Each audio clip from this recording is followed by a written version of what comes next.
अस्सलाम वालेकुम। आप देख रहे हैं टी विद सज्जाद खोखर। मैं हूं सज्जाद खोखर। टी विद सज्जाद खोखर में आज हमारे साथ चाय पर मेहमान शख्सियत किसी तारुफ के मोहताज नहीं है। मेरे साथ तशरीफ़ रखते हैं रफ़ीक कुरैशी साहब। आप सीनियर सहाफ़ी हैं, तज़कियाकार हैं और रोज़नामा औसाफ मुल्तान के चीफ रिपोर्टर हैं। बहुत बहुत शुक्रिया रफ़ीक कुरैशी साहब, आप एन न्यूज़ के स्टूडियो में तशरीफ़ लाए और ख़ास तौर पर आज हमारी चाय की दावत पर आए। आज हमारी दूसरी मेहमान हैं मोहतरमा कुर्बान फातिमा साहबा। आप जनरल सेक्रेटरी हैं पाकिस्तान तहरीक इंसाफ जनूबी पंजाब ख़वातीन विंग की और आप कोऑर्डिनेटर हैं ह्यूमन राइट्स साउथ पंजाब की। मैडम, आपका भी बहुत बहुत शुक्रिया। चाय आपकी ठंडी है, लगता है कि अभी गर्म चाय हमें मंगवानी पड़ेगी। चाय आप ये बताइए कि चीनी वाली पीती हैं, बगैर चीनी के पीती हैं? सबसे पहले तो सज्जाद भाई बहुत बहुत शुक्रिया एन न्यूज़ का और आपका कि आपने हमें चाय पे इनवाइट किया। तो चाय ठंडी हो गई है, मैं खुद थोड़ी लेट हो गई, लेकिन कोई बात नहीं, चाय चाहत के साथ हो तो बहुत अच्छी होती। बहुत अच्छी। कुरैशी साहब, आप चाय बगैर चीनी वाली पीते हैं, चीनी वाली पीते हैं? असल में मैं मुतवाज़न ग़िज़ा और मुतवाज़न चीनी का इस्तेमाल करता हूँ ताकि ज़्यादती किसी भी चीज़ की हो तो वो नुकसान देती है। तो आदमी को मियाना रवि इख्तियार करनी चाहिए, ख़ाह वो आम हालात में भी हो, घर के मामलात हों, बाहर के मामलात हों, समाज हो, सियासत हो, सहाफ़त हो। तो जो आदमी दरमियाना और मियाना रवि का रास्ता इख्तियार करता है वो कभी नाकाम नहीं होता, वो कामयाब रहता है। ज़बरदस्त। इसलिए मीठा हल्का पीता हूँ। मीठा हल्का पीते हैं। चलें जी, मीठे हल्के की चाय हम पियेंगे साथ साथ आज के। पीने लग गई हूँ। चलें, ठीक है, आप जवान हो रही हैं ना। माशाल्लाह। कुरैशी साहब, गुफ्तगू का आगाज हम करेंगे आपसे। पेट्रोल के बाद बिजली महंगी, बिजली के बाद फिर पेट्रोल महंगा, पेट्रोल के बाद फिर बिजली महंगी, ये कहानी मुसलसल चल रही है। ये कहानी कब ख़त्म होगी, या इसको अभी बढ़ना है और बढ़ना है, उस वक्त तक बढ़ना है जब गरीब बिल्कुल ख़त्म नहीं हो जाता? बिस्मिल्लाहिर्रहमानिर्रहीम। आपने मेरे साथ जो मेहमान गेस्ट बिठाए हैं वो क्योंकि हुकूमती हल्के से उनका ताल्लुक़ है और आपका सवाल ऐसा है कि आप मेरी लड़ाई मेरी लड़ाई करवाना चाहते हैं। ज़ाहिर है मैं समझता हूँ कि इस वक्त अवाम बहुत परेशान हाल है और उस परेशानी में उसकी बड़ी वजह हमारी रोज़मर्रा की जो अशिया खुर्द नोश हैं उसका बड़ा अमल दखल है। और जब भी आप किसी परचून फरोश के पास जाएं उससे रेट्स पूछते हैं और वो ये कहता है कि जनाब क्योंकि मंडी में पीछे से रेट्स ज़्यादा हैं तो हमने रेट बढ़ा दिए। लेकिन अल्टरनेट जो मजमूई बात की जाती है वो ये कि जनाब मुल्क में पेट्रोल की कीमतों में इजाफा हो गया है, लिहाजा ये चीज़ें उसके रेट के साथ साथ बढ़ती हैं। बिलाशुबा होशरुबा महंगाई है और रेट्स भी पेट्रोल के नाकाबिल बर्दाश्त इस वक्त। लेकिन हुकूमत अवाम पे बोझ डालती जा रही है, मुसलसल डालती जा रही है। अब वो इसका इम्तिहान ले रही है या ख़ुद इम्तिहान में मुब्तला होने जा रही है। दो बातें हैं। अलमिया हमारे माशरे का ये है कि अपोजिशन अवाम का एतमाद इस लिहाज से हासिल नहीं कर सके अभी तक कि वो अवाम की बात कर रही है। बिल्कुल। जिस दिन वो ये बात अवाम को समझा चुकी है और उसको इत्माद दिला दिया। तो अपनी कहानी है ना, उनके तो कहते हैं हमारे केस खत्म हो जाए, हमें आज़ादी मिल जाए, हमें रिहाइयाँ मिल जाएं, हमारी शराइत मानी जाएं। अगर वो अवाम की बात करती तो खान साहब ने खुद कहा था कि इस वक्त महंगाई का सामना है और अपोजिशन अगर महंगाई पे बात करती तो शायद मुझे कुछ फिक्र होती, लेकिन अभी उनके खान साहब को फिक्र नहीं नज़र आती। लेकिन बात ये, मैं हैरान हूँ कि वो ये मानते हैं कि महंगाई बहुत है, लेकिन उसके तदारुक के लिए, उसके ख़ात्मे के लिए क्या इकदाम कर रहे हैं? वो इकदाम निचली सतह तक आ ही नहीं रहे। नहीं यार, कुर्बान फातिमा साहबा, महंगाई है या नहीं है? नहीं, महंगाई बिल्कुल नहीं है। महंगाई नहीं है? नहीं। तो जो बेचारा रेडी वाला मजदूर तबका परेशान है, बिजली इतनी महंगी, पेट्रोल मुसलसल महंगा होता जा रहा है, कैसे कवर करेगी, कंट्रोल करेगी आवाम? जी बिल्कुल, आप ये देखें कि हम बात आवाम की और हमारे मुल्क की बात करें तो महंगाई की बात हो रही है। तो कुरैशी साहब ने कहा कि महंगाई है, आवाम पिसती जा रही है। तो इंशाल्लाह ताला अच्छी उम्मीदें लेकर हम लोग आए हैं और हम अपनी आवाम से भी यही बात करेंगे कि उसको भी पूरी उम्मीद होना चाहिए कि थोड़ा वक्त गुज़र गया है। जब आपको एक चीज़ खाली दे दी जाए तो उसको कहा जाए कि आपका ये मकान है और आपने इसको सामान ये वो सारा भरना है। जब हमारे पास हुकूमत आई तो उस वक्त हुकूमत बिल्कुल खाली थी, कुछ नहीं था, खजाना खाली था। कब भरेगा? भरेगा या नहीं भरेगा, लेकिन मैं ये ज़रूर कहूँगी कि महंगाई ख़त्म हो, कहते हैं जो, वो नहीं है। अब बाहर के मुल्कों में देखें कि बाहर के मुल्कों में कितनी महंगाई है। अगर उन मुल्कों को देखा जाए तो हमारा मुल्क फिर उनसे बहुत बेहतर है, और इंशाल्लाह ताला हालात आने वाले सालों में मज़ीद बेहतर हो जाएंगे और सब गिले शिकवे अवाम के दूर हो जाएंगे। और जो जो मतलब है कि कहते हैं जी पेट्रोल महंगा है, बिजली महंगी है और चीज़ें महंगी हैं, रेडी वाला कहता है, रेडी वाले की आपने बात की तो हमारा असल में प्राइस कंट्रोल जो है ना, हमने इसको कंट्रोल सही अगर कर रहे हैं तो बिल्कुल महंगाई नहीं है। एक अगर रोड पे रेडी खड़ी है तो हम उसको कहते हैं जी ठीक है आप खड़े हैं, ठीक है शाम को। और इस चीज़ को मैं खुद बरबला आपके चैनल के तवस्सुल से भी कह रही हूँ, वैसे भी मैंने कई दफ़ा कहा है कि इन चीज़ों से इनको एक पॉइंट दिए जाएं कि ये अपने पॉइंट्स पे हों, तो इनसे भत्ते वगैरह ये चीज़ें ना ली जाएं। जब मैं मेंबर थी कॉरपोरेशन की तब की ये बात कर रही हूँ, तो अब लिहाजा मैं समझती हूँ कि बहुत अच्छा हो गया, इकदाम बहुत अच्छे हैं हमारे। मतलब है कि यहाँ जो हमारी ब्यूरोक्रेसी है अच्छे काम कर रही है। और जो महंगाई की बात की खान साहब की आपने की कि खान साहब कहते थे, तो खान साहब अब भी कहते हैं कि महंगाई नहीं है, और जिसको लगती है तो वो इंशाल्लाह उसको। आपको भी नहीं लगती? तुझको मालूम कहाँ, तू तो सूरज है। वाह। तुझको मालूम कहाँ रात का दर्द, तू किसी रोज उतर मेरे घर शाम के बाद।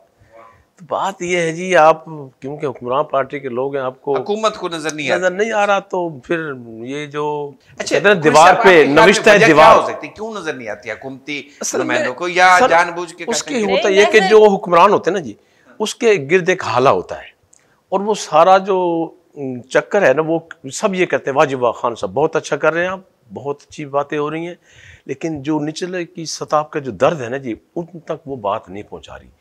लेकिन ये महंगाई ऐसा इशू है, मैं हैरान हुआ मैडम की बात सुनकर कि इमरान खान खुद ये मानता है, वफाकी वुज़रा भी मानते हैं कि महंगाई बहुत है, लेकिन मैडम कहती है महंगाई मैडम नहीं मानती ना। मैडम महंगाई को नजर आए, मैडम को तो हाँ नजर आए, तो कहने का मकसद ये है मैं कैसे मानूं महंगाई है। हालांकि इस वक्त मेकअप जो है ना जी, वो जो पहले 2000 में या 2500 में हो जाता था, अब वो फेस मेकअप कम से कम 4 से 4,500 में हो रहा है। ये आप लेकर देते हैं आपको अब मैं मुझे पता है कि नहीं, मुझे मेरे सामने है।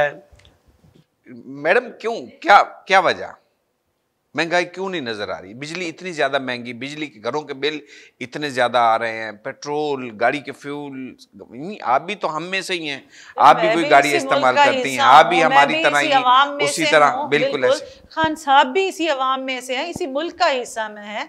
अगर वो वजीर आजम है तो वो रहते तो पाकिस्तान में है ना, तो सब कुछ नजर आता है कि ऐसी बात नहीं है। बाकी महंगाई की जो बात आप करें, मैं समझती हूँ महंगाई ऐसी नहीं है। मैंने पहले आपसे कहा कि जो बाहर के मुल्क में देख लें, हम लोग जब जाते हैं तो वहाँ डॉलर या इन चीज़ों की कितनी मतलब है कि वो होती है महंगाई से। हम एक चीज़ खरीदना भी चाहें तो हमें पता चलता है जी बहुत महंगी है। यहाँ तो हम बड़े इजीली आराम से फिर भी ले लेते हैं, तो आराम से खरीदारी हो जाती है। मेकअप की बात की, मेकअप महंगा हो या सस्ता हो, वो औरत ने खरीदना है, लेना है। सोना चाहे 1.25 लाख पे गया हुआ है, 1.25 लाख के करीब, हाँ, जिसने तो खरीदना है उसने खरीदना ही है।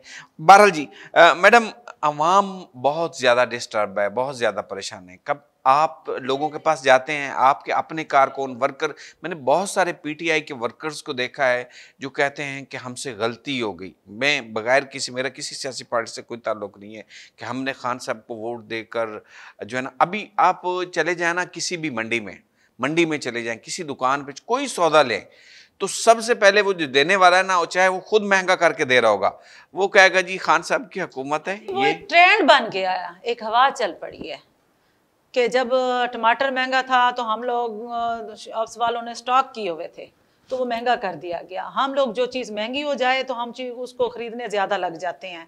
तो ये जो कहते हैं, मतलब है आपने बात की इनकी कि लोग कहते हैं जी महंगाई है, और जिससे खरीदने जाएं वो भी कहते हैं। तो भाई मेरे, अगर आप खरीद के आए हो तो आगे आपने उससे भी ज्यादा ना बेचो ना, आप उसी प्राइस में बेचो ना। ये बात मैं कत्ता कलामी माफ, मैं ये बात से इत्तेफाक करूंगा मैडम की कि ये बात दुरुस्त है कि ये ज़िले इंतज़ामिया का एक्चुअल काम होता है कि वो मुकर्ररा रेट्स पर चीज़ की फराहमी को यकीनी बनाए। लेकिन अब ना जाने वो कौन सी ऐसी नादीदा क़ुव्वतें हैं कि वो उनको काम नहीं करने दे पा रही ना। या उनकी ख्वाहिश है, या वो किसी और के तरबियत याफ्ता हैं, ट्रेनिंग शुदा हैं, या वो किसी मसाबका दौर में भर्ती हुए हैं, उनके दिलों में आज भी इमरान खान की बजाय किसी और की मोहब्बत और नफसरों के दिलों में मौजूद है। तो वो जो भी मौका मिलता है, हालांकि मैं जानता हूं कि मंडी में जो रेट्स हैं, प्रॉफिट लेना तो सबका हक है, लेना चाहिए, लेकिन उसकी शरह जो है वो गवर्नमेंट उसको मुकर्रर करती है। आप 15% ले लें प्रॉफिट, 20% ले लें, लेकिन जब आप 50% और 60% से अबव जाएंगे तो ये फिर आवाम के साथ ज़्यादती जो है, सिर्फ ये फिर हुकूमत का काम नहीं है, ये हम सबको मिलकर करना चाहिए। ताजिर तबका जो है उसमें हाजी साहब हैं, कारी साहब हैं, नमाजी साहब हैं, लेकिन वो इस जब अशिया को फ़रोख्त करता है उस पर वो खामोश होता है, वो अपने प्रॉफिट को बढ़ाता है, वजह यह कि वो आवाम से हमदर्दी करे, अपने प्रॉफिट को कम करे। इसी तरह जो आपकी मल्टीनेशनल कंपनियाँ हैं वो बेतहाशा रेट्स को बढ़ा रही हैं, इसमें कोई शक नहीं। दवाइयों की कीमतें, ये अब ये दवाइयों की जो कीमतों की बात आपने की, ये हुकूमत की नाअहली है, बिल्कुल नाअहली है। इसमें कौन कौन लोग मुलव्विस हैं? आप एक वक्त में कियानी साहब आप वज़ीर बनाते हैं उनको, वो 200 से 300% इजाफा करके वापस चले जाते हैं, उन पर इल्ज़ाम भी लगता है, वो साइड पे चले जाते हैं, साल 6 महीने के बाद फिर दोबारा आप उनको वज़ीर बना देते हैं। तो ये सिलसिला भी रुकना चाहिए, और जो महंगाई के असबाब हैं उनको ख़त्म कराना चाहिए, और जो लोग इसमें मुलव्विस हैं, माली करप्शन में मुलव्विस हैं, उनको वाकई सज़ा मिलनी चाहिए। कुर्बान फातिमा से हम आम बंदे के, आम शहरी के हालात कैसे बदलेंगे? ये हमने खुद बदलनी है। जब तक हम अपनी तकदीर हम खुद नहीं बदलेंगे, किसी एक बंदे ने नहीं बदलनी। हम तवक्का करते हैं खान साहब पे, हमें पूरी उम्मीदें हैं और हमारी उम्मीदें उनके साथ हैं। जब हम उनका साथ नहीं देंगे, एक अच्छे बंदे का हम साथ नहीं देंगे, तो हम अकेले बंदे पे ब्लेम भी नहीं कर सकते। लिहाजा ये हम सब की जिम्मेदारी है, एज ए पाकिस्तान होने के नाते हम सब अपने अपने फ़र्ज़ को निभाएं। जैसे अब बात हो रही थी प्राइस कंट्रोल की, कि गवर्नमेंट की नाअहली है। मैं समझती हूँ कि अगर ये हमारी गवर्नमेंट सबको अपने अपने वो उस पर ज़िम्मेदारी सौंप दे, तो मेरे ख्याल से कोई भी महंगाई नहीं है, और कोई ऐसा नहीं है कि जो अपनी जो उनकी लिस्ट होगी, रेट लिस्ट, उससे ज़्यादा वो प्राइस ले। तो ये हमारे सब की जिम्मेदारी है, कुर्बान फातिमा की नहीं है, कुरैशी साहब की नहीं है, आपकी नहीं है, हमारे पूरे मुल्क की जिम्मेदारी है कि हम अपने मुल्क के लिए बेहतर से बेहतर करने के लिए हम सब मिलकर इसका हिस्सा बने। सबको मिलकर कोशिश करनी चाहिए। और खान साहब जो कर रहे हैं वो बहुत अच्छा कर रहे हैं और बेहतर इक़दामात कर रहे हैं, लेकिन अकेला बंदा कुछ नहीं कर सकता जब तक हम खुद सब साथ मिलकर नहीं चलेंगे। बिल्कुल, उनके साथ पूरी टीम है, पूरी टीम चलनी। टीम है तो सही, लेकिन टीम तो है, लेकिन टीम है वो टीम ऊपरी लेवल पे है, निचले लेवल पे हम आप हैं, हमें निचले लेवल पे हमें भी काम करना चाहिए। अगर हम कहेंगे जी इस बिल्डिंग को अंदर से हमने साफ कर दिया, अगर बाहर वाली हमारी जो बिल्डिंग है उसका हम घर का गंद उठाकर बाहर फेंक देंगे, तो वो फिर वो सफाई तो ना हुई ना। रफीक कुरैशी साहब, आपको क्या लगता है, हुकूमत के 5 साल पूरे होने पर हुकूमत फिर भी कहेगी कि अभी हम अगले 5 साल दे दें तो हम हालात बेहतर कर सकते हैं, या यूं ही हालात नज़र आएंगे आपको? देखिए, इस वक्त अपोजिशन जो मुतालबा कर रही है वो आइंदा इंतखाबात के शफाफ इलेक्शन का मुतालबा है उनका, कि जब भी मुल्क में इलेक्शन हो तो वो शफाफ होनी चाहिए।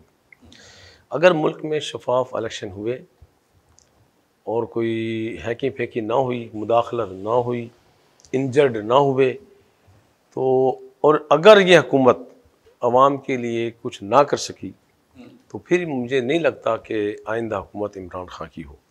लेकिन क्योंकि इनके पास अभी 2 साल हैं, अब इस 2 साल में ये क्या करते हैं, ज़ाहिर है जहाँ मैं ये सोच रहा हूँ कि इमरान खान की हुकूमत मुश्किलात में है, तो ये चीज़ों का इदराक हुकूमत को भी है।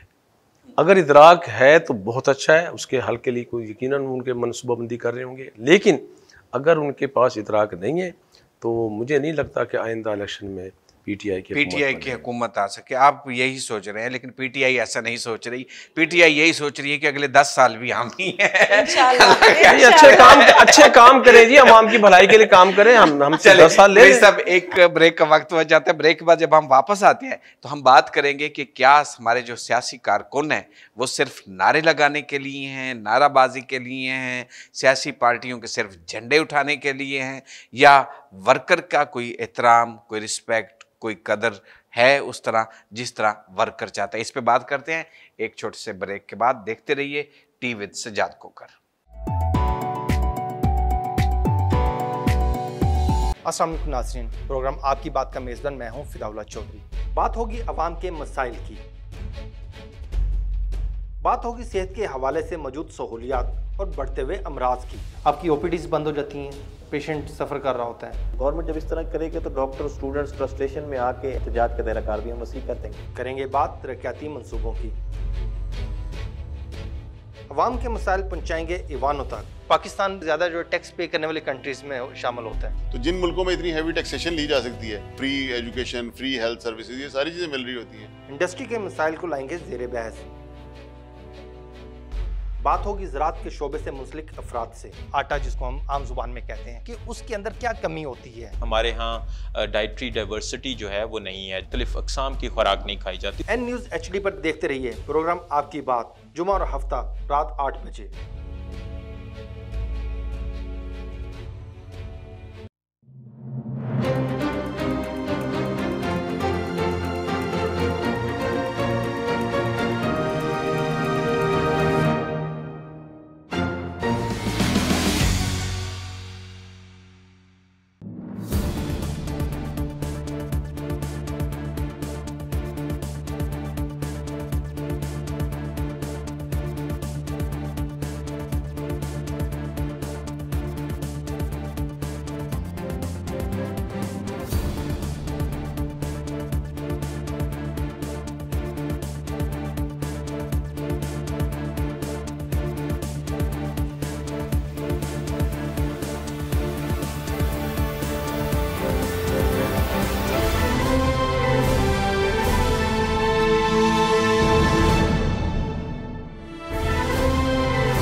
Welcome back. आप देख रहे हैं TV with Sajjad Khokhar N News HD पर और मैं हूं सज्जाद खोखर। IT विद सज्जाद खोखर में हमारे साथ मेहमान हैं मरूफ सियासी समाजी तजियाकार रफ़ीक कुरैशी साहब, सीनियर सहाफ़ी हैं, और उनके साथ तशरीफ़ रखती हैं मोहतरमा कुर्बान फातिमा साहबा।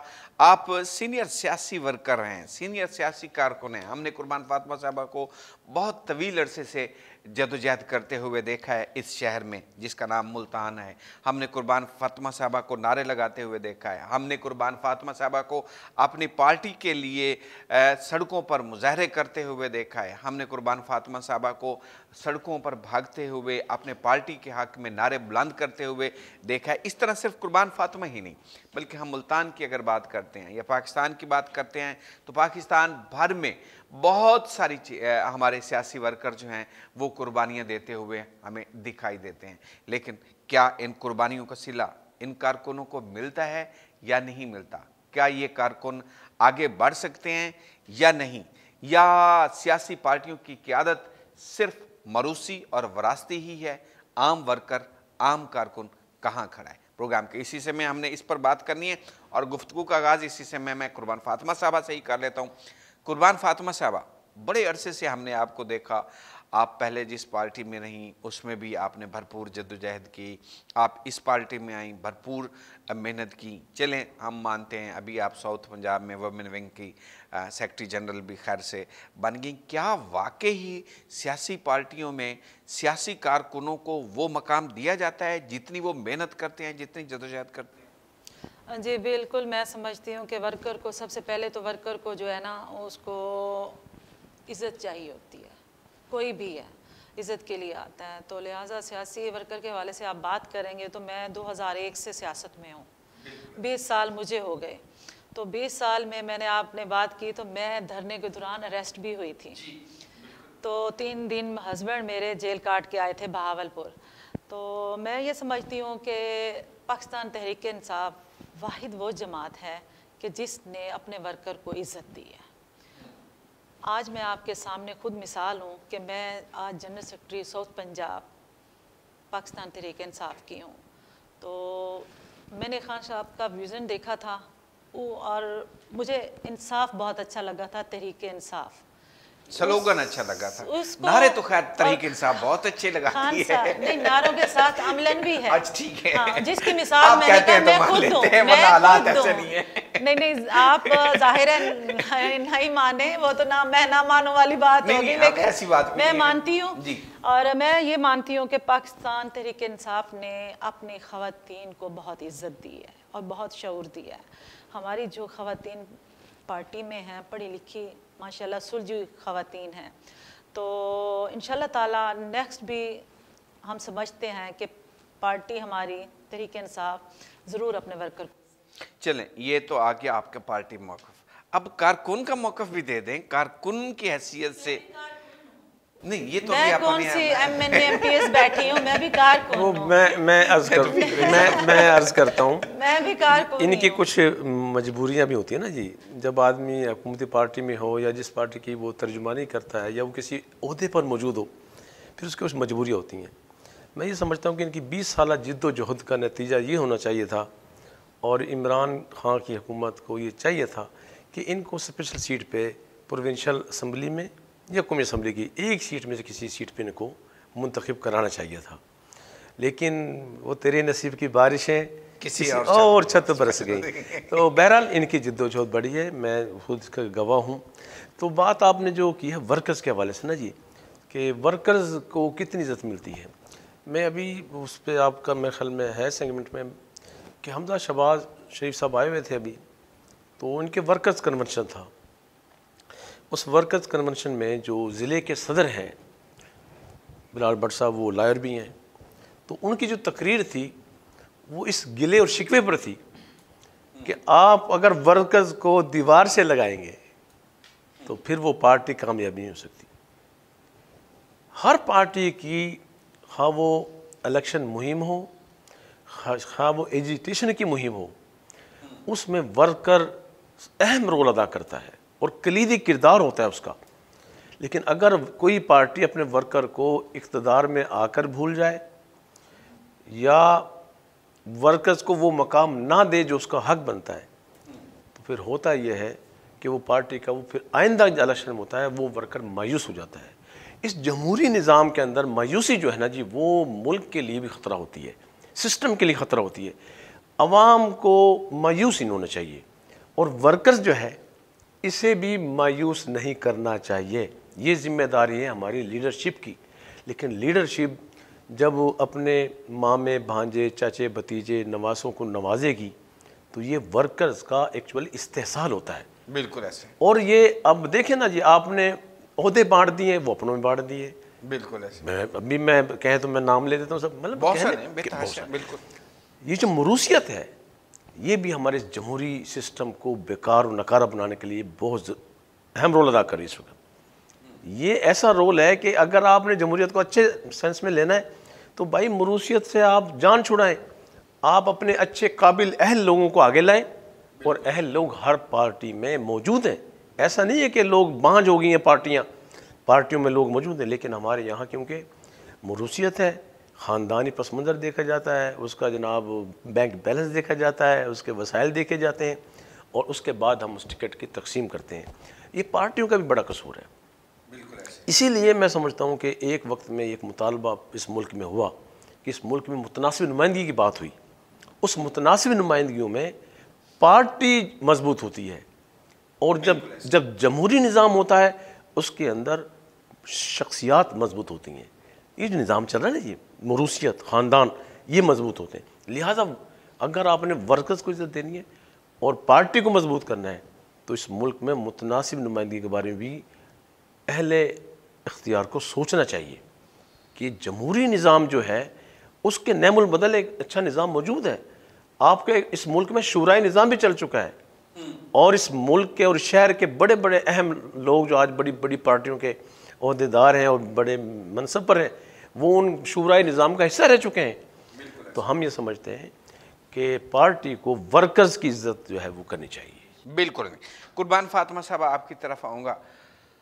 पाकिस्तान में सियासी वर्कर की तरबियत के लिए या सियासी वर्कर की ट्रेनिंग के लिए कोई बाकायदा इंस्टीट्यूट नहीं है, कोई इदारे नहीं हैं। हाँ, कुछ तलीमी इदारों में स्टूडेंट पॉलिटिक्स जो होती है वहाँ से कुछ स्टूडेंट निकलते हैं, मैक्सिमम तादाद जो हमारे वर्कर्स की है वो उनके लिए कोई उस तरह की ट्रेनिंग आप क्या समझती हैं कि सियासी वर्कर की ट्रेनिंग तरबियत के लिए भी या लीडरशिप की तैयारी के लिए भी पाकिस्तान में कोई इस तरह के इंस्टीट्यूट होने चाहिए, कोई इदारे होने चाहिए, या यही ठीक है मार खाई, जेलें भुगती, हाथ कड़ियाँ लगवाई, वर्कर थे नारे लगाए और उनमें से कोई एक आध आगे निकल आया तो निकल आया, अदरवाइज मरूसी सियासत चलती रहेगी पाकिस्तान में? देखिए जी, पाकिस्तान तहरीक इंसाफ में तो मेरे ख्याल से मरूसी सियासत नहीं है, पता नहीं, लेकिन कड़ियाँ तो वही, हमें लोग तो वही जो मुस्लिम लीग नून में थे, फिर काफ लोगों की लीग बात में नहीं थे, करें ना, मुशर्रफ लोग साहब तो के कहीं ना साथ थे, कहीं से टीम तो वही हमें देखें, नजर आ रही है। वो भारत मेरा आपको हाँ चलाने के लिए लोग तो जाहिर है लाने पड़ेंगे। बाकी रही वर्कर की बात, इंस्टीट्यूट की बात आपने की, इंस्टीट्यूट की बात की, क्योंकि वर्कर बेचारा जब पैदा होता है ना वो आहिस्ता आहिस्ता सारी उम्र सीखता ही है, क्योंकि वो रहता जो वर्कर है उसको इंस्टीट्यूट की ज़रूरत ही नहीं। अगर इंस्टीट्यूट होने चाहिए तो लीडरान के लिए होने चाहिए, लीडरों के लिए। ये एक बात की है कि लीडरों की ट्रेनिंग मैं इनकी बात को सेकंड करता हूँ, ये इनके लिए होनी चाहिए, लेकिन बड़ा अहम आपने ये सवाल रेज़ किया है सज्जाद साहब। अर्ज़ ये है कि हमारे दौर में स्टूडेंट्स यूनियन का एक कंसेप्ट था, और आज आप जो लीडरशिप आज तक जो नज़र आ रही है ना जी, वो उन्हीं स्टूडेंट्स यूनियन के रिजल्ट्स के सामने हमारे सामने वो आए, और ये क्रेडिट तो हमें जुल्फ़िकार भुट्टो को देना चाहिए, नो डाउट। मखदूम शाह कुरैशी से भी लेना चाहिए, बेनज़ीर वो ठीक है, लेकिन बेनज़ीर भुट्टो के दौर के अंदर भी यूनियन बहाल हुई। आज ये सारे लोग जो जमहूरियत के अलंबरदार हैं वो ये कहते हैं कि जनाब इलेक्शन होने चाहिए वक्त पे। भाई ये जो स्टूडेंट्स हैं जो जिन्हें आप नस्ल नौ को कहते हैं, ये आइंदा मुस्तकबिल है हमारा, तो इस मुस्तकबिल की तरबियत के लिए आप क्या कर रहे हैं? ये यूनियन के इलेक्शन होते हैं, इसके अंदर पूरा एक निज़ाम है, पूरा इलेक्शन है, पूरा सिस्टम है कि उसने अपने मुखातिब को किस तरह सलाम दुआ करनी है, किस तरह वोट मांगना है, अपने रवैये को कैसे तहम्मुल वाला बनाना है। लेकिन हमारे यहाँ सारा ये सिस्टम क्लैप्स हो चुका है इस वक्त ना जी। मेरा आपके न्यूज़ आपका इसके ज़रिए मुतालबा है मेरा कि यूनियंस के तलबा यूनियंस के इलेक्शन करवाए जाएँ, ताकि ये निज़ाम चले और इसको ये ऐसा पानी बन जाए कि जो बहता रहे और इसमें लोग चले। इस ये यूनिवर्सिटी कॉलेज की आपकी बात ठीक है, यूनिवर्सिटी, लेकिन क्या ज़िलाई तंजीमें या तहसील सतह की या यूनियन काउंसिल की सतह पर जो सियासी तंजीमें हैं उनमें इलेक्शन होता है या नॉमिनेशन होती है? नहीं, इलेक्शन भी होता है, क्योंकि जब आप मतलब है कैंडिडेट के लिए कागज जमा होते हैं, बाज़ हमारी जो तंजीमों में भी हम लोग उसको देखते हैं और वोटिंग भी करवाते हैं। बाज़ होती है कि उसको हम लोग सिलेक्शन भी करते हैं कि आया कि कौन सियासी है, किसका बैकग्राउंड क्या है, उसको हम उसके मुताबिक एडजस्ट करते हैं। अब हमने वुमेन की विंग की जो हमने तंजीमें बनाई हैं और साउथ पंजाब में, उसमें हमने यही किया है कि जो हमारी वर्कर ख़वातीन थी हमने उनको अब्लाइज किया है, क्योंकि ये सियासी ओहदे हैं, इनमें कोई तनख्वाह तो नहीं है। और मैं समझती हूँ कि जो मेरी बहनें इग्नोर हुई हैं तो इंशाल्लाह ताला हम उनको भी, बाकी जो हमारे पास ओहदे रह गए हैं उनको भी हम उन पर एडजस्ट करेंगे, क्योंकि सियासत में आकर एक औरत सिर्फ इज़्ज़त मांगती है और तो कुछ नहीं मांगती। और उसमें यह है कि ये ओहदे जब होंगे तो उनको इज़्ज़त मिलेगी और उन्हें कुछ भी नहीं चाहिए। अब मैं हूँ, मेरे पास जनरल सेक्रेटरी साउथ का ओहदा है, मेरे पास कोई मतलब है तनख्वाह तो नहीं है, लेकिन मैं इसको मतलब है कि बहुत अपनी ज़िम्मेदारी को अपने आसान तरीके से निभा रही हूँ और काम कर रही हूँ, और ह्यूमन राइट्स के हवाले से भी। लेकिन इसमें ये ज़रूर है कि जो हमारी बहनें वुमेन काम कर रही हैं, और अब हमारा 2-4 मतलब है कि कुछ डिस्ट्रिक्ट ऐसे हैं जिनको हम दोबारा उनको बनाने वाले हैं जो रह गए हैं, लेकिन हम इस तंजीम को अपना साउथ से हट के ज़िले डिस्ट्रिक्ट हमने मुकम्मल कर लिया। जब डिस्ट्रिक्ट सिटी हो गया, अब हम तहसीलें भी मुकम्मल कर चुके हैं, अब हम यूनियन काउंसिल और वार्ड्स में जा रहे हैं। तो ये है कि जितने वर्कर होंगे अब्लाइज होंगे। कुरैशी साहब, लीडरों की बात अभी कर रही थी, कुर्बान फातिमा साहबा भी कह रही थी कि वर्कर की ट्रेनिंग की ज़रूरत नहीं है, वर्कर तो ट्रेन होता है, लीडरों की ट्रेनिंग की ज़रूरत होती है। तो लीडरों की तरबियत की ज़रूरत भी होती है, जो कुछ हम असम्बली में देखते हैं। जी, उसको देख के तो हमें यही तासुर बढ़ता है कि इनकी भी तरबियत की ज़रूरत है। लेकिन आपने सवाल ये किया था कि क्या सियासी पार्टियों में इलेक्शन जो होते हैं ये वो दुरुस्त तरीके से होते हैं, जेन्युइन होते हैं, या सिर्फ नामजदगियाँ होती हैं? मैं समझता हूँ कि तो मैं इनकी बात बड़ी कर देता हूँ।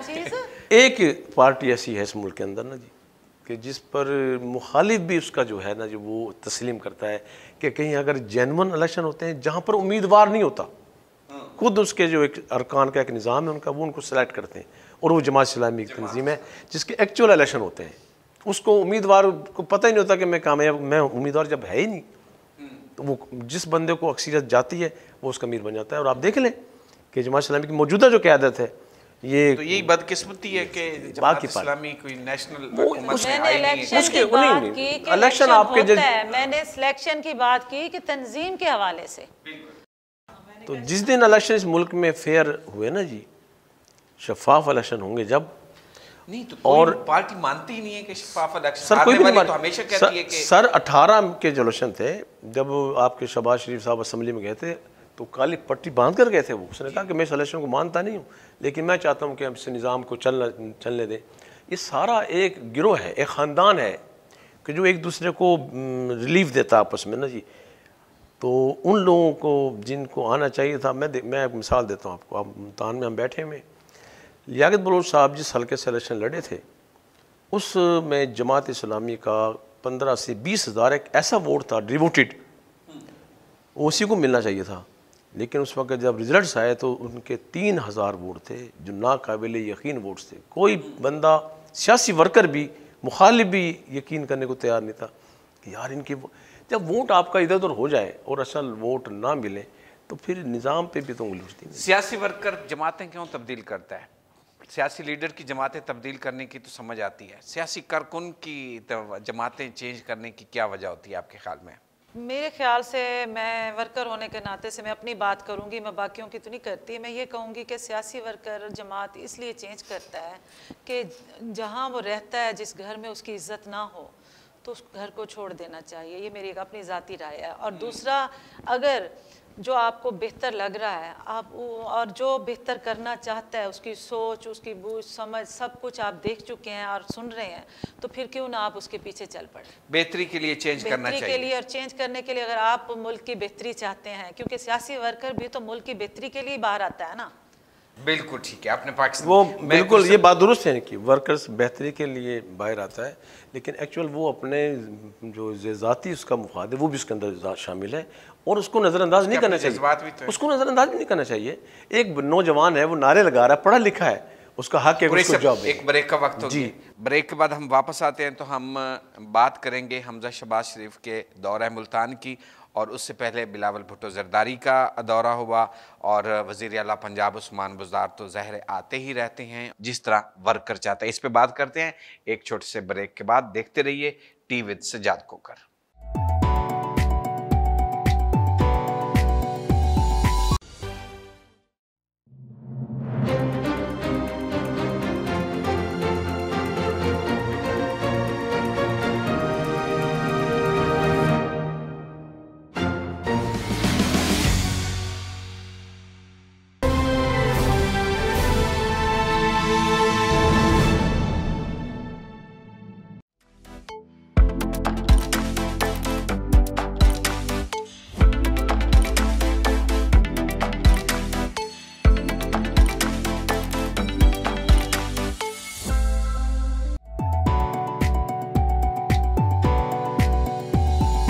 Welcome back. आप देख रहे हैं टीवी सज्जाद कोकर, मैं हूं सज्जाद कोकर, और ये प्रोग्राम आप हर मंगल और बुध की शाम 8 बजे देखते हैं न्यूज़ HD पर।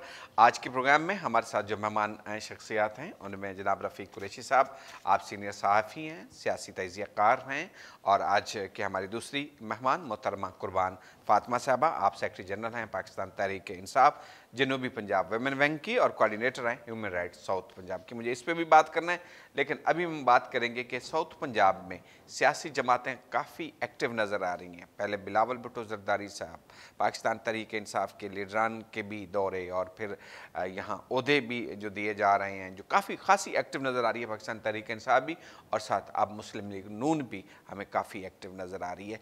रफ़ीक कुरैशी साहब, क्या नज़र आ रहा है कि बहुत ज़्यादा एक्टिव हो गई हैं ये सारी सियासी जमातें? क्या मुल्तान रूठ रहा है इन सियासी जमातों से? मुल्तान से मुराद मेरी साउथ पंजाब है, ये सराइकी वसेब है, थोड़ा सा नाराज अर्ज ये है सजाद भाई कि जब इलेक्शन का चौथा साल शुरू हो जाता है ना जी, इंतखाबात के बाद, जो इक़्तिदार में पार्टी होती है और इक़्तिदार का चौथा साल शुरू होता है, वो फिर इलेक्शन का साल कहा जाता है उसको।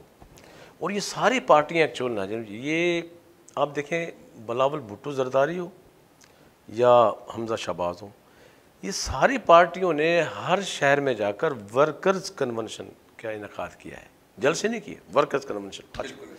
उसका मकसद ये है कि वर्कर्स जो मायूस था, जो इनसे बिल्कुल अलग थलग हो गया था, नाराज़ था, उनको ये मोटिवेट करने के लिए आए। अब वो सवाल ये है कि उस मोटिवेट करने में बिलावल जरदारी कितना कामयाब हुए या हमजा शहबाज साहब कितने कामयाब हुए।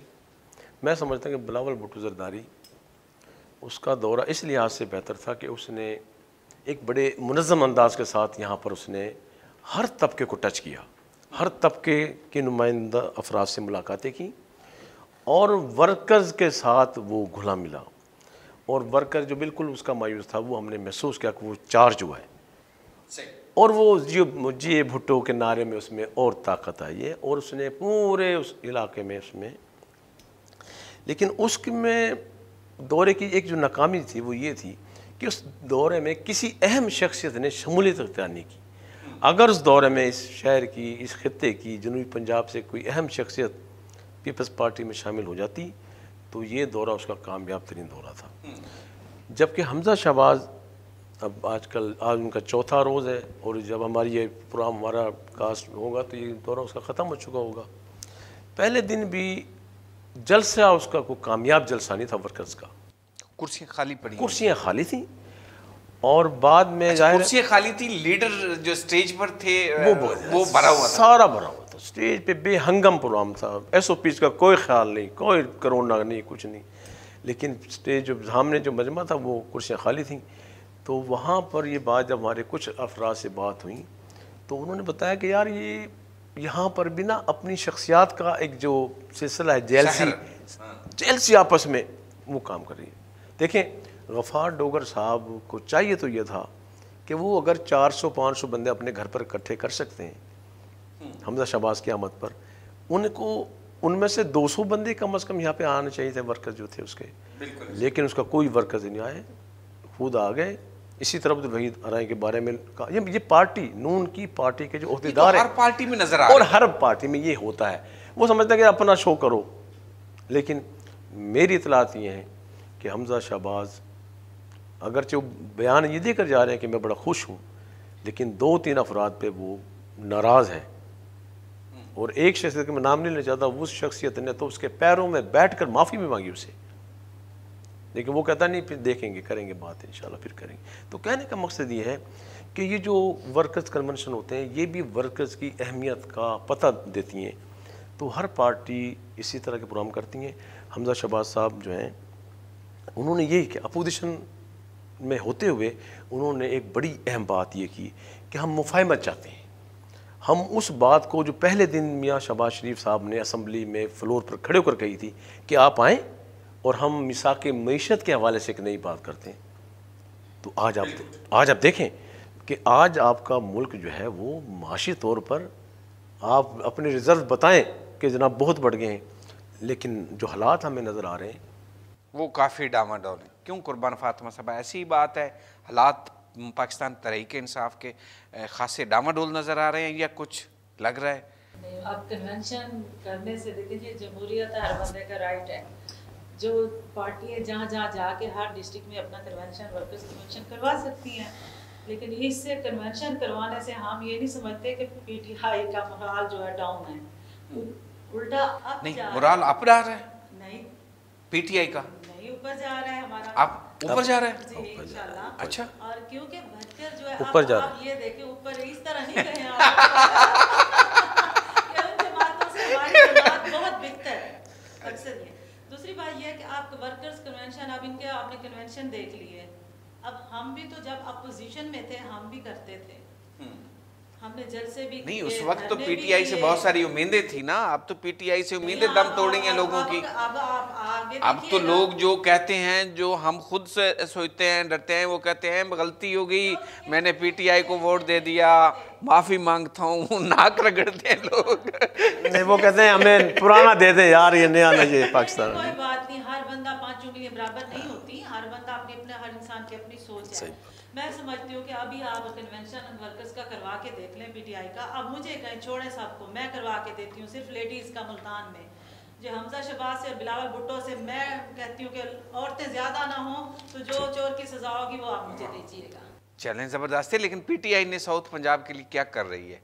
सेक्रेटरीट दे दिया, ठीक है, बाख्तियार सेक्रेटरी दे दिए, ठीक है, सूबा दे जाएंगे जो 100 दिन में देना था, जाते जाते दे जाएंगे या नहीं? सुबह भी देंगे इंशाल्लाह, क्यों नहीं देंगे। वैसे मैडम ने की बात ये दुरुस्त है। देखें, हमें कुछ जो पीटीआई ने अच्छे इकदाम किए हैं उनको हमें मानना चाहिए। देखिए, ये सेक्रेटेरिएट जो है ये कोई बहावलपुर में या मुल्तान में बनाए जा रहे हैं, ठीक है जी भाई। ये नून का भी यही मुतालबा था, ये सबसे पहले नून ने दरमियान में फक डाली था ना, ये बहावलपुर की, कि सुबह बहावलपुर भी होना चाहिए, मुल्तान भी होना चाहिए। आज वो उस सवाल का जवाब देते हुए भी घबराते हैं, लेकिन क्योंकि ये बुनियाद वो डाल गए थे। ये मौजूदा हुकूमत पीटीआई की हुकूमत जो है, इसने दोनों जगह सेक्रेटेरिएट को बनाने का ऐलान करके दरअसल ये बात कर दी है कि हम इस खित्ते की, इस जनूबी पंजाब की आवाम की महरूमियों को, पसमानदगी को दूर करना चाहते हैं। दूसरी बात यह है कि पहले एक मुतालबा ये था कि सेक्रेटेरिएट में आपके अफसरान तो आगे थे, सेक्रेटरीज, एडिशनल सेक्रेटरी, इख्तियारात नहीं थे। लेकिन मैं समझता हूँ कि इस दफ़ा जो बिल ये लेकर आए हैं पंजाब असम्बली में, बाकायदा उनके इख्तियारात को मुंतकिल कर दिया है और अब बहुत सारे आपके यहीं पर तकर्रुर होते हैं, यहीं पर तबादले हो रहे हैं। तो ये एक बहुत अच्छी पेशरफ्त है, तो इसको हमें माननी चाहिए कि पीटीआई ने एक अच्छा कदम उठाया है। और हम तवक्को रखते हैं कि अगर पीटीआई को ये ताकत मिलती है, और आज अगर नून लीग या पीपल्स पार्टी अगर इतनी जनूबी पंजाब के लिए मुखलिस है कि सुबह पढ़ना चाहिए, तो वो पीटीआई के ऐलान करे कि हम आपके साथ हैं, आप 2/3 मेजॉरिटी के साथ इसको कर बनाएं। कुर्बान फातिमा साहबा, पीटीआई का कारकुन पीटीआई से नाराज ना, जरा थोड़ा सा जनरल सेक्रेटरी के ओहदे से, पीटीआई के तर्जुमान से, नुमाइंदे से बाहर होकर जरा बताइएगा, क्या पीटीआई का कारकुन उससे नाराज नजर आता है? आपको नजर नहीं आता? नहीं, नजर नहीं आता? नहीं नजर आता है, लेकिन कारकुन नाराज नहीं है।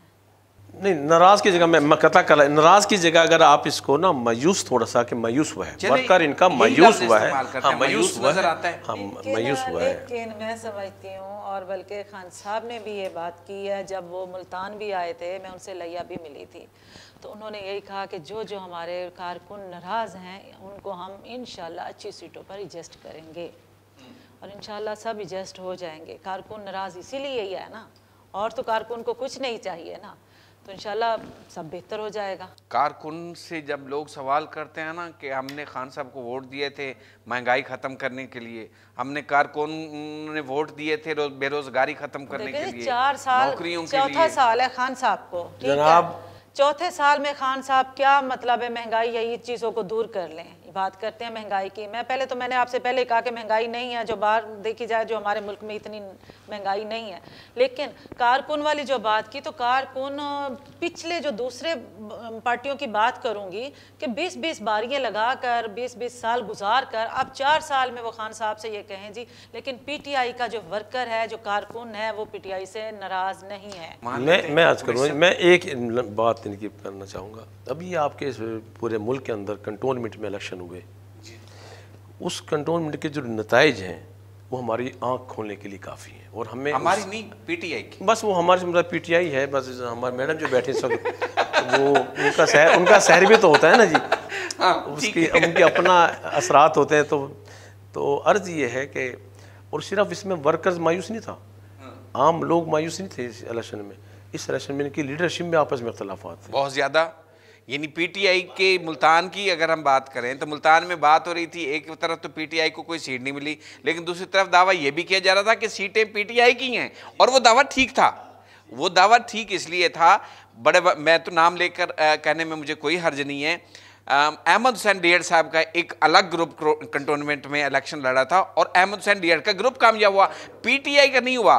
लेकिन पीटीआई दावा करने में भी हक बजानिब थी कि लोग तो पीटीआई के हैं, तो एक बात तो वो जो आपने शुरू में एक बात की थी ना कि हमारे यहाँ तंजीमों पर, जमातों पर, सियासी जमातों पर जो शख्सियात का जो असरात है वो बहुत ज़्यादा गहरे हैं, बहुत ज़्यादा है। इसलिए वो सही कहा उन्होंने। अच्छा, मैं एक सवाल आपसे पूछता हूँ और मैं कोशिश करूँगा कि वही सवाल कुर्बान फातिमा साहिबा से पूछूं। पाकिस्तान की सियासी पार्टियों में खूबसूरत नारे देने वाली पार्टियों में से कौन सी पार्टी है आपके ख्याल में? और कुछ नारे भी बता दे। देखिए, क्योंकि हम तो एक न्यूट्रल लोग होते हैं, अब हम मुझसे पार्टियों के नारे पूछे, मैं स्टूडेंट, खूबसूरत नारे, अच्छे नारे किस नो पार्टी डाउट। देखिए, इस वक्त दो जो पार्टियां ना जी, पीटीआई और नून, इनके जो सोशल मीडिया जो इनका है वो बड़ा मुतहरिक है, और उन्होंने नो डाउट उन्होंने बड़े नारे दिए हैं, बल्कि उन्होंने तो तराने भी दिए हैं। आज तरानों पे उनकी पेरोडियाँ बनी हैं जो इनके लिए सुनने के काबिल हैं। वो तो कहने का बस ये कि दोनों पार्टियां बहरहाल, वो जो इनका तराना चला के शेर आया, वो ऐसा जानदार इनका नारा है। इसी तरह ये कि जब आएगा इमरान, तो वो मतलब ये चीज़ इन्होंने बहुत सारे दिए बेरोजगारियों के लिए, रोजगार के लिए, वो तो फिर अब शायद जहाँ भी नौकरियां दी, इतनी नौकरियां देंगे और इतने लोग बेरोजगार हो गए, 80,000 अफराद बेरोजगार हो गए। ठीक है, वो नौकरियां तो जो मिलनी थी, मुमकिन है अपने वर्कर्स को नवाजना चाह रहे हो, चलो नवाज दें यार, अगर कुछ लोग फारिग कर दिए जिनको। आपको आपकी पार्टी के स्लोगन अच्छे लगते हैं या दूसरी पार्टियों के कोई स्लोगन अच्छे लगते हैं? नहीं, मैं ज़ाहिर है मुझे मैं एक माँ हूँ तो मुझे अपने बच्चे ज़्यादा अच्छे लगेंगे। तो मैं पार्टी में हूँ तो मुझे अपनी पार्टी का नारा ज़्यादा अच्छा लगेगा। नारे बहुत ज़्यादा दिए हैं वैसे पाकिस्तान तरीके नारे भी दिए हैं, काम भी किए हैं और आगे भी करेंगे। अच्छा, लेकिन अभी लोगों में मायूसी अभी तक 3 साल की जो है ना, वो तो मायूसी नजर मुस्तकबिल में उम्मीद है खत्म हो जाएंगी इंशाल्लाह। मेहनत कर रहे हैं, मायूस हम लोग बहुत जल्द हो जाते हैं, इस तरह नहीं। अगर हमने उम्मीदें बहुत रखी थी तो आपको मायूसी नहीं होनी चाहिए। आखिरी सवाल दुनिया ले लेता हूं मैं, फिर इजाजत लेंगे, हमारे प्रोग्राम का वक्त खत्म हो रहा है। आपका जो सियासी सफर है कितना कठिन रहा, कितना मुश्किल रहा? क्या आपने जो सियासी मेहनत की सियासी सफर तय करने के लिए, उसका सिला आपको मिला है? जी, उम्मीद पे दुनिया कायम है। और सबसे पहले तो सिला ये है कि मैं आज जनरल सेक्रेटरी साउथ पंजाब की हूँ। मुझे उम्मीद नहीं थी कि मैं जनरल सेक्रेटरी या प्रेसिडेंट जो भी बनूँगी। तो जब से मैं पीटीआई में आई, पीटीआई ने मुझे पहले सिटी का प्रेसिडेंट बनाया मुल्तान का, फिर इन्होंने मुझे डिस्ट्रिक्ट का प्रेसिडेंट मुल्तान शहर का बनाया, और उसके बाद मैं पीटीआई की टिकट से इलेक्शन भी लड़ी चेयरमैन का। मैं मेंबर कॉर्पोरेशन भी रही पीटीआई की टिकट से। मैं पीटीआई की अब जनरल सेक्रेटरी साउथ पंजाब की भी हूँ, कोऑर्डिनेटर ह्यूमन राइट्स की भी हूँ। तो इंशाल्लाह आगे भी उम्मीद करती हूँ और अपनी जद्दोजहद और अपने काम को जारी और सारी रखूँगी कि हिम्मत नहीं हारनी चाहिए, क्योंकि कमज़ोर लोग जो होते हैं वो हिम्मत हार जाते हैं। मैं 20 साल से हिम्मत कर रही हूँ और इंशाल्लाह आगे भी हिम्मत करती और चलती जाऊँगी और नेक्स्ट आपको असेंबली में नज़र आऊँगी। वाह, ये है बात। बड़ी अच्छी खुशगवार इतला इन्होंने दी है और हमारी दुआ है कि ये बने। देखिए जी, मैडम का जो सियासी सफ़र है और मेरा जो सहाफ़ती सफ़र है, उसका जो दौरानिया है ना, वो उसने इत्तेफाक के हैं इसको, वो एक ही है। और ज़ाहिर इनकी तो बहुत सारी कामयाबियाँ हैं, तो क्योंकि हमारी सहाफ़त है और सहाफ़ती तंजीम है, उन्हीं में हमारा किरदार अदा करना होता है। तो मैं ये बता दूं आपको, प्रेस क्लब की सियासत में मैं जब इंटर हुआ 2007 में 6 में, तो मैंने कोई 3 इलेक्शन लड़े यहाँ पर ना जी।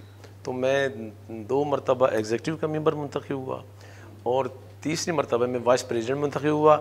तो मुझे लोगों ने बहुत प्यार दिया। चलें जी, चलें, कोई बात नहीं। हम सियासत और सहाफ़त के इस्तेकाम दोनों के मजबूती और तरक्की के लिए दुआ बहुत करें। शुक्रिया, बहुत शुक्रिया कुर्बान फातिमा साहबा, आप शुक्रिया। तशरीफ़ लाई और हमारे नाजरीन से बातचीत की। आपका बहुत शुक्रिया। रफ़ीक कुरैशी साहब, आपका कीमती वक्त था, आपने वक्त दिया अपने कीमती वक्त में से, आपका भी बहुत बहुत शुक्रिया। नाजरीन, इसके साथ ही हमारे आज के प्रोग्राम का वक्त ख़त्म हो जाता है। हमने कोशिश की कि वर्कर की बात करें। पाकिस्तान में कमी नहीं है किसी चीज़ की भी। पाकिस्तान खूबसूरत है, पाकिस्तान प्यारा है, पाकिस्तान सोना है, पाकिस्तान खुशहाल है। ज़रूरत है तो इसको अच्छी आँख, देखने वाली आँख की ज़रूरत है। ज़रूरत है तो हमें उन चीज़ों को, खामियों को नज़रअंदाज करके अच्छी चीज़ों को उजागर करने की ज़रूरत है। यहाँ से टूटी हुई सड़कें नहीं हैं, यहाँ अच्छे फ्लाईओवर भी हैं, यहाँ अच्छे शहर भी हैं, यहाँ देहातों को जाने वाली पक्की सड़कें भी मौजूद हैं, यहाँ कच्चे रास्ते हैं तो पक्के रास्ते भी मौजूद हैं। तो बस ज़रूरत इस चीज़ की है कि आप जिसे भी देखिए अच्छी नज़र से देखिए और अपने प्यारे पाकिस्तान की अच्छी तस्वीर दुनिया के सामने पेश कीजिए। टीवी सज्जाद खोखर से सज्जाद खोखर को इजाज़त दीजिए। अल्लाह हाफिज़। पाकिस्तान जिंदाबाद।